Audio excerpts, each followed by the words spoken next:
27 mai 2020, Journée nationale de la résistance. Message de Geneviève Darrieussecq, secrétaire d'État auprès de la ministre des Armées, Florence Parly. C'était il y a 80 ans. C'était la douloureuse année 1940.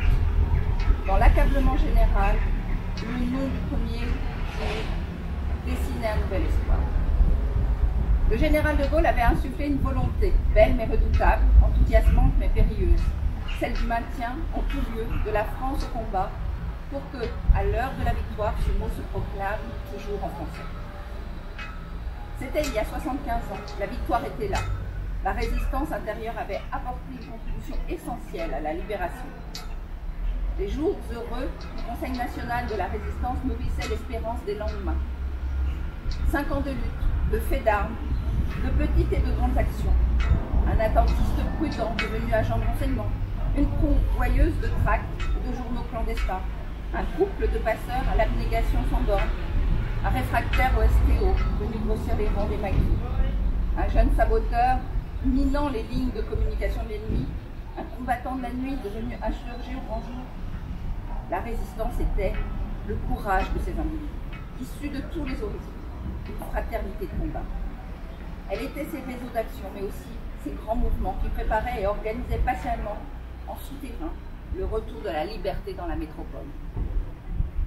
Pour que le but fût atteint, il fallait sans cesse, à mesure des événements, poursuivre l'effort en défiant les risques. Tués dans les maquis, fusillés au petit matin, torturés dans les caves, déportés dans les camps, le dernier souffle de nos héros a bien souvent crié « Vive la France !» avant de s'éteindre. Chaque sacrifice était un pas de plus vers la libération et venait exalter le courage des vivants. Chaque 27 mai, nous honorons l'armée des hommes, nos éclaireurs de la liberté. Qu'ils soient célèbres ou anonymes, qu'ils soient les héros de tout un pays ou l'emblème d'un village, ils peuplent nos rues, nos places, nos écoles. Ces noms, nous ne devons pas les oublier. La reconnaissance de la nation ne faiblit pas, car nous savons que nous devons tant à ces hommes et à ces femmes. Chaque 27 mai, nous nous souvenons de la première réunion du Conseil national de la résistance. Ce jour de 1943 couronnait les efforts de Jean Moulin, qui avait reçu la mission essentielle d'unifier la résistance. Des mouvements, des partis, des syndicats ont uni leurs forces pour répondre à l'apaisement et pour préparer les réformes de la France libérée. Tous ont su, dans l'épreuve, s'élever au-dessus des désaccords et des différences idéologiques pour placer haut l'intérêt supérieur de la patrie. Le combat pour l'unité de la résistance, ce fut assurément le combat pour une France unie à l'heure de la victoire, pour une France prête à bâtir le monde de demain.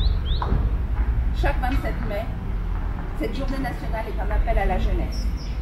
Le combat pour l'unité, pour la solidarité, pour la dignité humaine est toujours brûlante d'actualité.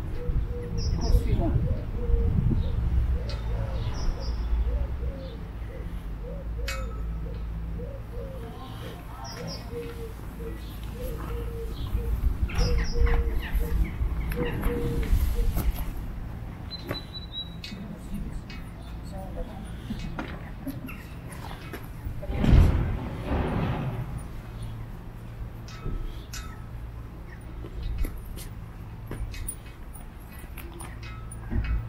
Rendez les journaux là.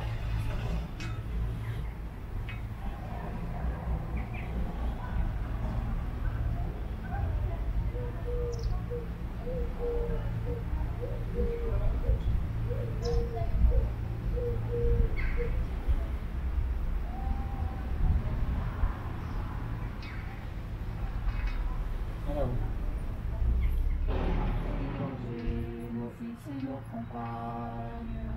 Aux armes, citoyens, formez vos bataillons, marchons, marchons, qu'un sang impur abreuve nos sillons.